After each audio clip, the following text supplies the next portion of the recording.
Eh, Terima kasih atas waktunya. Kita masih bisa melakukan sosialisasi mengenai tuberkulosis paru di masa pandemi ini dengan tetap mempertahankan protokol kesehatan, yaitu menjaga jarak minimal 1 meter dan juga menggunakan masker. Dan di sini juga ada hand rub yang tersedia.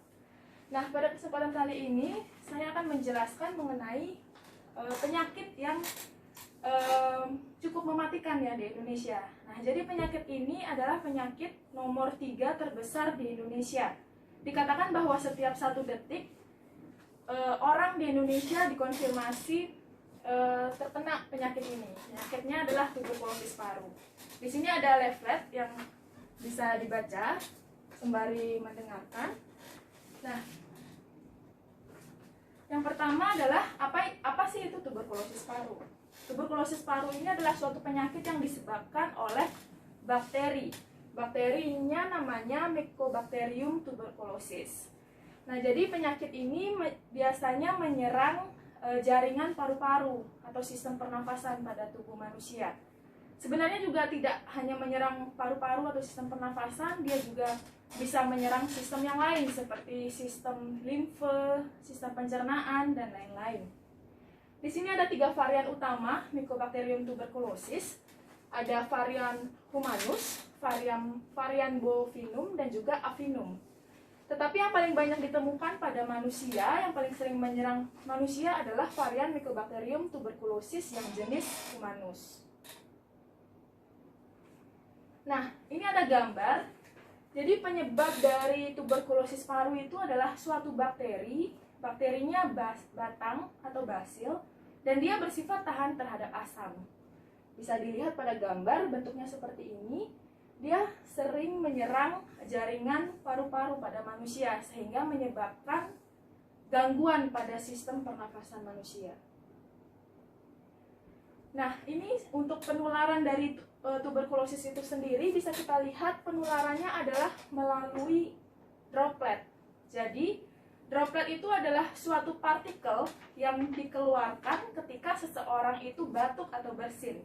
Nah, jadi partikel dari mulut seseorang, mulut dan hidung orang yang terkena tuberkulosis, ketika dia batuk atau bersin akan mengeluarkan partikel-partikel kecil yang akan menyebar ke udara sekitar.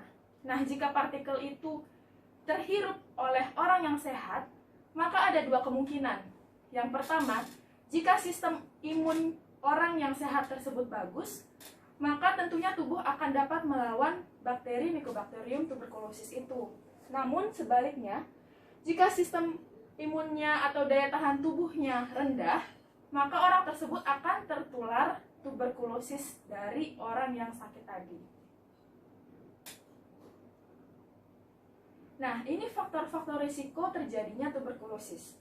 Kita lihat di sini ada beberapa gambar. Yang pertama adalah gambar rokok.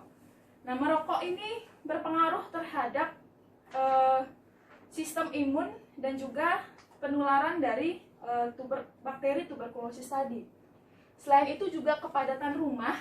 Nah, karena bakteri tuberkulosis ini adalah bakteri yang menyukai kelembapan yang tinggi dan juga suhu yang rendah, maka disarankan rumah-rumah penduduk itu agar sinar mataharinya dapat masuk ke dalam rumah dengan cukup baik, dan juga agar kelembapannya tidak terlalu tinggi sehingga perkembangan bakteri tuberkulosis tidak berkembang dengan cepat. Kemudian kondisi rumah seperti yang saya tadi jelaskan, rumah yang memiliki ventilasi yang cukup itu jauh lebih baik untuk menanggulangi penularan dari bakteri ini. Kemudian status gizi juga, orang yang memiliki status gizi yang rendah atau dia bisa dilihat dari berat badan orang tersebut, nah itu akan berpengaruh terhadap daya tahan tubuh, sehingga jika daya tahan tubuhnya rendah akan gampang tertular penyakit tuberkulosis. Nah, di sini ada tanda dan gejala dari penyakit tuberkulosis.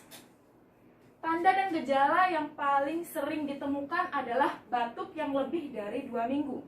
Nah, jadi biasanya dia mengalami batuk lebih dari 2 minggu, sudah diobati tetapi tidak ada perubahan, itu patut dicurigai orang tersebut terkena tuberkulosis. Kemudian biasanya batuknya juga disertai dengan demam. Kemudian biasanya pada malam hari dia mengalami keringat dingin tanpa sebab. Kemudian bisa kehilangan nafsu makan. Dan juga biasanya terjadi penurunan berat badan. Nah, kalau pada anak-anak, biasanya dia gejala yang paling sering muncul selain yang tadi saya sebutkan. Di sini ada juga gejala munculnya benjolan, baik itu di daerah leher, di daerah ketiak, atau di daerah lipat paha. Nah, ini karena bakteri Mycobacterium tadi itu menginfeksi ke dalam tubuh anak tersebut, sehingga menyebabkan yang namanya jaringan limfe yang ada di leher, ketiak, dan juga lipat paha itu membesar. Itu adalah sebagai tanda adanya suatu infeksi pada anak tersebut.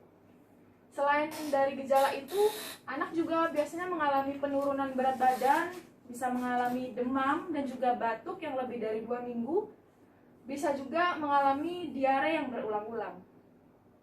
Nah, jika ada saudara atau tetangga atau siapapun kenalan yang mengalami gejala-gejala seperti yang saya sebutkan tadi, sebaiknya segera memeriksakan ke fasilitas kesehatan terdekat seperti puskesmas atau klinik dan lain-lain. Nah, untuk pencegahan tuberkulosis itu sendiri, yang seperti yang saya jelaskan tadi, dia itu menularnya melalui droplet atau partikel yang dikeluarkan ketika batuk atau bersin oleh orang yang terkena tuberkulosis kepada orang yang sehat. Nah, maka dari itu pencegahannya tentunya menghalangi agar orang sehat tidak terkena kontak dari droplet orang yang sakit. Nah, pencegahannya yaitu dengan mengetahui bagaimana cara batuk yang baik dan benar. Seperti contohnya, ketika kita batuk, gunakanlah lengan, bagian lengan. Jadi ketika batuk atau bersin, dropletnya tidak menyebar ke seluruh ruangan. Kemudian jika kita merasa sedang batuk atau bersin, gunakanlah masker. Kemudian menjaga kebersihan rumah dan lingkungan, membuka jendela dan juga ventilasi setiap hari agar sinar matahari dapat masuk ke dalam ruangan. Kemudian memakan makanan yang mengandung cukup gizi, yang beraneka ragam. Jangan memakan makanan hanya satu jenis saja karena akan berpengaruh terhadap daya tahan tubuh kita. Nah, ini penting untuk anak-anak memberikan imunisasi BCG. Biasanya di Posyandu sudah ada imunisasi BCG. Dan untuk penderita yang memang sudah terkena tuberkulosis, sebaiknya melakukan pengobatan tuberkulosis tanpa putus. Jadi pengobatannya harus sampai selesai. Nah, ini adalah pengobatan orang yang terkena tuberkulosis. Jadi tuberkulosis itu sudah ada obatnya dan sudah bisa diobati asal pengobatannya dilakukan dengan cara baik dan benar. Nah, bagaimana caranya? Di sini dibagi menjadi 2 tahap biasanya pada orang dewasa. Yang tahap yang pertama dilakukan selama 2 atau 3 bulan, meminum obat setiap hari, dan tahap lanjutannya dilakukan selama diminum 3 kali seminggu selama 4 atau 5 bulan. Nah, jadi di puskesmas itu sudah ada obat yang biasanya namanya FDC atau fixed dose combination. Kalau dulu biasanya orang-orang minum obat TBC itu bisa sampai 6 jenis, 7 jenis obat, 8 butir obat. Tetapi dengan adanya FDC ini, cukup meminum obat 1 butir obat saja, asalkan setiap hari dan tanpa putus. Jadi tidak boleh lupa minum obatnya. Dan pengobatan TBC biasanya berlangsung selama 6-8 bulan. Kalau pada anak-anak juga sama, dibagi menjadi 2 tahap. Pada anak juga biasanya menggunakan FDC, tetapi dosisnya sudah disesuaikan dengan berat badan anak. Nah, kalau pada anak-anak, tahap pertamanya selama 2 bulan dan tahap lanjutannya selama 4 bulan. Diminum setiap hari juga. Ya, mari kita bersama melawan TBC. Dari penjelasan yang saya jelaskan, diharapkan agar kita semua mengetahui, menambah pengetahuan kita tentang TBC, karena TBC ini merupakan penyakit yang cukup mematikan di Indonesia. Dia penyakit ketiga terbesar di Indonesia dan sudah cukup banyak menelan korban ya. Nah, bisa dilihat dari leaflet yang dibagikan di sini juga sudah ada pengertian dari TBC, apa itu penyebabnya, kemudian gejalanya, penularannya, sampai ke pengobatannya, bisa dibaca-baca.